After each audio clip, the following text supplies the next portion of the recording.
આજે આપણે બનાવીશું ઉપવાસમાં ખાઈ શકાય તેવી કેળાની વેફર, અને તે પણ એકદમ ક્રિસ્પી. જુઓ, તમને અવાજ ઉપરથી જ ખબર પડી જશે કે કેટલી ક્રિસ્પી બની છે. અને જો આ રીતે હાથ વડે તોડીશું તો પણ એના અવાજ ઉપરથી પણ તમને ખબર પડી જશે કે કેટલી ક્રિસ્પી બની છે. તો ચાલો આપણે બનાવી લઈએ સરસ એવી ક્રિસ્પી કેળાની વેફર. પહેલાં ગેસ ચાલુ કરીને ગેસ પર તેલને ગરમ થવા માટે મૂકી દેવાનું છે અને પછી આપણે વેફર પાડવાની છે. તો મેં અહીંયા 4 કાચા કેળા લીધા છે અને એક એક કેળાની છાલ ઉતારતા જવાનું, વેફર પાડતા જવાનું, તળતા જવાનું. એટલે બધા કેળાને સાથે આપણે વેફર નથી બનાવી દેવાની, એક એક કેળાની જ આ રીતે વેફર પાડીશું. તો પહેલાં એક કેળાની છાલ કાઢી લઈએ.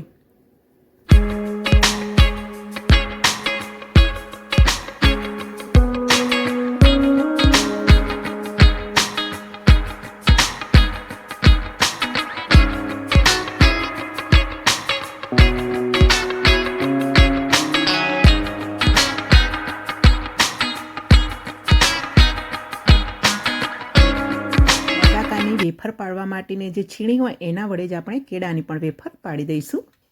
આ રીતે કેળાને હળવા હાથે ઘસવાનું છે.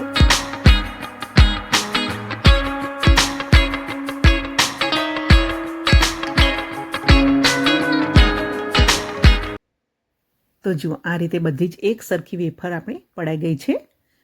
હવે આ કેળાની વેફરને તળવા માટે મૂકીશું, પછી જ બીજા કેળાની વેફર પાડીશું. તો જુઓ, તેલ ગરમ થઈ ગયું છે. તો એમાં વેફર જ્યારે તળવા માટે મૂકીએ ત્યારે એક એક છુટ્ટી કરીને જ મૂકવાની હોય છે. વેફરને તળવા માટે મૂકીએ ત્યારે આ રીતે એક એક છુટ્ટી કરીને જ મૂકવાની, જેથી વેફર સરસ રીતે તળાઈ જશે.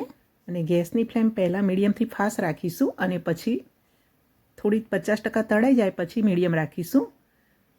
અને ઉલટાવી પલટાવીને વેફરને સરસ ક્રિસ્પી થાય ત્યાં સુધી તળી લેવાની છે. કેળાની વેફરને ક્રિસ્પી બનાવવામાં વાર લાગતી હોય છે, એટલે આ રીતે વેફર તળાતી જશે. અને સાઈડમાં આપણે બીજા કેળાની વેફર પણ પાડી લઈશું. તો બીજા કેળાની પણ મેં છાલ કાઢી લીધી છે અને ઝારા વડે તળાતી વેફરને પણ ઉલટાવતા પલટાવતા રહીશું. અને બીજા કેળાની વેફર પણ હું પાડી લઈશ.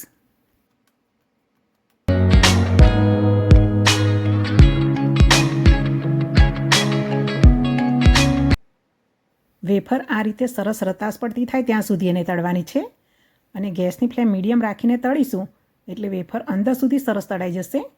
એટલે પહેલેથી આપણે ગેસની ફ્લેમ ફૂલ રાખીશું અને પછી મીડિયમ રાખીને વેફરને તળી લઈશું. તો સરસ એવી વેફર તળાઈ ગઈ છે.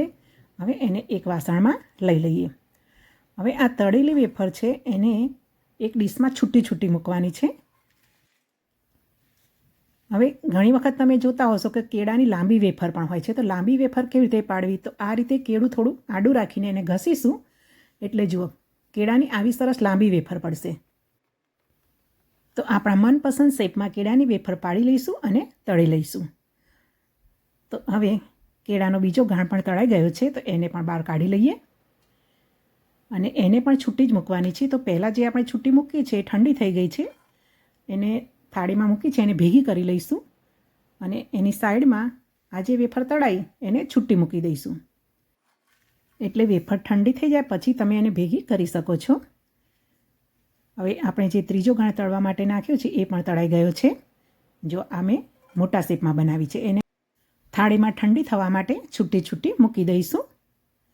અને ઠંડી થાય એટલે મોટા શેપની આપણે અલગ રાખીશું, નાના શેપની અલગ રાખીશું, જેથી જેને પસંદ હોય એ પ્રમાણે વેફર લઈને ખાઈ શકશે. તો જેમ જેમ તળાતી જશે તેમ તેમ ઠંડી કરતા જઈશું અને આ રીતે થાળીમાં એને મિક્સ કરી લઈશું. જો અવાજ ઉપરથી તમને ખબર પડી જશે કે કેટલી ક્રિસ્પી બની છે. તો આ રીતે આપણે વેફર બનાવીશું તો સરસ ક્રિસ્પી એવી વેફર બનીને તૈયાર થશે.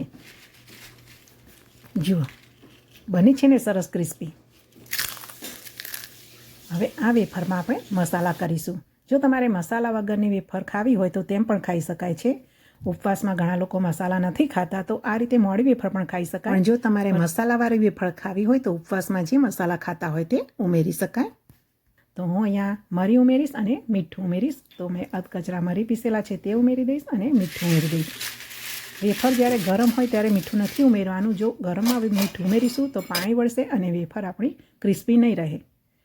એટલે થોડી ઠંડી થાય પછી જ એમાં મીઠું ઉમેરાય. મરી તમે પહેલાં ઉમેરી શકો છો, પણ મીઠું તો પછીથી જ ઉમેરવાનું છે. તો હવે આ તૈયાર થયેલી વેફરને સર્વિંગ ડિશમાં સર્વ કરી લઈએ. આપણે આવી ઘરે લાઈવ વેફર બનાવી લીધી હોય અને સાથે ગરમ ગરમ ચા હોય તો ભાઈ ખાવાની તો મજા જ પડી જાય. મિત્રો, તમને મારી આ વેફરની રેસીપી તો ગમી ને? આશા રાખું છું કે રેસીપી તમને જરૂર ગમી હશે. મિત્રો, વિડીયોને લાઈક કરવાનું તો ભૂલશો જ નહીં. ચેનલને સબસ્ક્રાઈબ ન કરી હોય તો સબસ્ક્રાઈબ પણ કરશો. જય શ્રી કૃષ્ણ, જય માતાજી.